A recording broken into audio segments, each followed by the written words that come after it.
ఇప్పుడు తెలంగాణ విషయానికి వస్తే తెలంగాణలో ఎవరైతే 10 మంది ఎమ్మెల్యేలు పార్టీ మారారో ఇవాళ సుప్రీంకోర్టు ఆగ్రహం వ్యక్తం చేసిన పరిస్థితి. దాదాపుగా సంవత్సరం అవుతుంది, స్పీకర్ ఏం చేస్తున్నారు, అసెంబ్లీ కార్యదర్శి కూడా ఏం చేస్తున్నారు అని చెప్పేసి కూడా సుప్రీంకోర్టు స్పీకర్ మీద అదేవిధంగా ప్రభుత్వ తరపు లాయర్ మీద ఫైర్ అయింది. ఈ కేసుని మళ్ళీ ఏప్రిల్ 2వ తారీఖు వరకు వాయిదా వేశారు. అసలు ఏం జరిగే అవకాశం ఉంది, అసలు ఏంటి సార్? అసలు వాళ్ళు ఏమైనా ఫైర్ కావచ్చులే, కానీ వాళ్ళు మాట్లాడేదానికి వాళ్ళ కేసే వాళ్ళకు ఉంది. ఢిల్లీలో వాళ్ళ కేసే వాళ్ళకు ఒకటి ఉంది. దాన్ని ఏం చేసుకోవాలన్నా, ఎక్కుకోవాలన్నా, పీక్కోవాలన్నా సుప్రీంకోర్టు వాళ్ళు చూసుకోవాలి. కానీ ఇద్దరిలోనూ వేలు పెట్టి చూపించే పరిస్థితి దాటిపోయింది.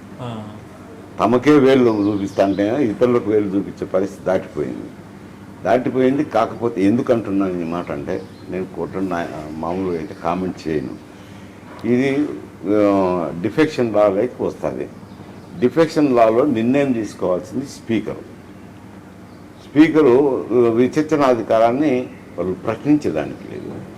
కాకపోతే డైరెక్షన్ ఇవ్వచ్చు, తొందరగా కంప్లీట్ చేయండి, ఇది సంవత్సరం లోపల కంప్లీట్ చేయండి, 2 సంవత్సరాల లోపల కంప్లీట్, ఏదో ఒక గైడ్ లైన్ ఇవ్వచ్చు. కానీ స్పీకర్ను మీరు ఈ విధంగా ప్రవర్తించండి అని శాసించే అర్హత వాళ్ళకు లేదు.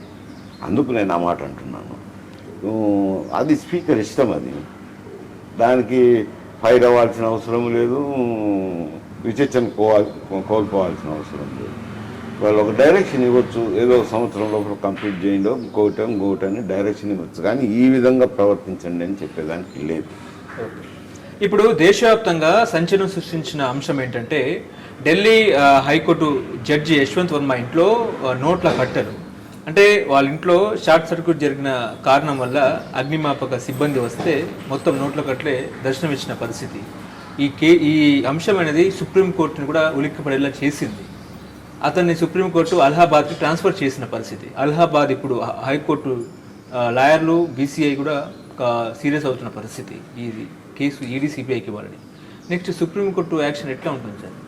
ఇప్పుడు అది యాక్సిడెంటల్గా ఫైర్ యాక్సిడెంట్ అయింది. అగ్నిమాపక సిబ్బందిని పిలిపించారు. వాళ్ళు మంటలు ఆరిపోయేటప్పుడు, మంటలు ఆరిపోయిన తర్వాత అర్థం కాలిపోయిన నోట్స్ కట్టలు కూడా బయటపడిన తర్వాత డీజీ కూడా ఫైర్ సిబ్బందికి సంబంధించిన, ఫైర్ డిపార్ట్మెంట్కి సంబంధించిన డీజీ కూడా ముందు అటువంటిది ఏం నోటీస్కి రాలేదన్నారు. ఆ తర్వాత నేను అట్లా అనలేదని మరుసటి రోజు సర్దుకున్నారు. దాని మీదట సీజే కూడా విచారణ జరిపించాలా పూర్తిగా. హైకోర్టు సీజే సుప్రీంకోర్టుకు రాసినారు. వాళ్ళు కొలేజియము అలహాబాద్కు మార్చాలన్నప్పుడు అది డంపింగ్ యార్డా అని అలహాబాద్లో ఉన్న బార్ అసోసియేషను వీళ్ళంతా వ్యతిరేకించడమే కాకుండా గతంలో ఏ కేసుల్లో తీర్పు ఇచ్చినారో వాటన్నింటిని కూడా తిరగదోడాలా, పునర్విచారణ జరగాలని చెప్పి డిమాండ్ చేస్తున్నారు. అది ఒక అంశము. ఇప్పుడు ఈయనదైతే వాళ్ళు సుప్రీంకోర్టు అయితే విచారణ చేసేదానికి సంసిద్ధమైనారు. విచారణలో తేలిన ఏంటంటే ఈయన డిసిప్లినరీ యాక్షన్ ఉంటుంది ఈయన మీద. ఓకే, అంటే మరి అది ఎట్లా 50 కోట్లు అనుకోవచ్చా, లేదా 100 కోట్లు అనుకోవచ్చా, 10 కోట్లు అనుకోవచ్చా, ₹1 అనుకోవచ్చా? ఆ డబ్బులు కూడా ఇప్పుడు దాకా లెక్కలోకి రాని పరిస్థితి. అంటే సగం కాలిపోయినాయి కదా, ఎన్ని కట్టలు పూర్తిగా కాలిపోయినాయో, కొంత కాలిపోయినట్టు రకరకాలు ఉన్నాయి. అవి ఎన్ని కోట్లు అనేది కాదు, రూపాయి ఎంబెజిల్మెంట్ అనేది, రూపాయి జరిగిన ఎంబెజిల్మెంటే, 100 కోట్లు జరిగిన ఎంబెజిల్మెంటే. కట్టలు అయితే బయటకు వచ్చినాయి, బహిర్గతమైనాయి అనేది బహిరంగ సత్యము.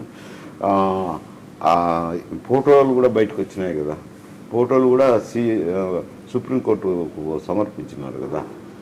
ఢిల్లీ హైకోర్టు సీజే సుప్రీంకోర్టుకు సమర్పించినారు ఆ ఫోటోలు. కాబట్టి ఆయన మీద విచారణ జరిపి నిర్ణయం తీసుకుంటారు అనుకుంటే. ఏం చర్యలు ఏముంటాయంటే వాళ్ళ సుప్రీంకోర్టు తీసుకునే నిర్ణయాన్ని బట్టి ఉంటుంది. ఓకే, అంటే ఇప్పుడు న్యాయ వ్యవస్థనే అమ్ముడిపోతే ప్రజలకు న్యాయం ఏ రకంగా ఎవరు చేస్తారనేది చర్చ. ఏం చెప్తారు సార్? నేను ముందంటిని కదా, విచక్షణాధికారం స్పీకర్ది. ఆ స్పీకర్ మీద ఆగ్రహం వ్యక్తం చేసినారంటే ముందు ఒకరిని విమర్శించే బదులు వాళ్ళు ఆత్మవిమర్శన చేసుకోవాలని ముందే చెప్తుంది కదా. ఎవరైనా అంటారు కదా, ఇప్పుడు అది స్పీకర్కు సంబంధించిన వ్యవహారము. అందులో పోయి నువ్వు అని ఆగ్రహం వెలుబుత్తినారంటే మీ దగ్గర ఎన్నిక జరుగుతుండే విషయాలను బట్టి ఏమర్థం చేసుకుంటారు జనం కూడా?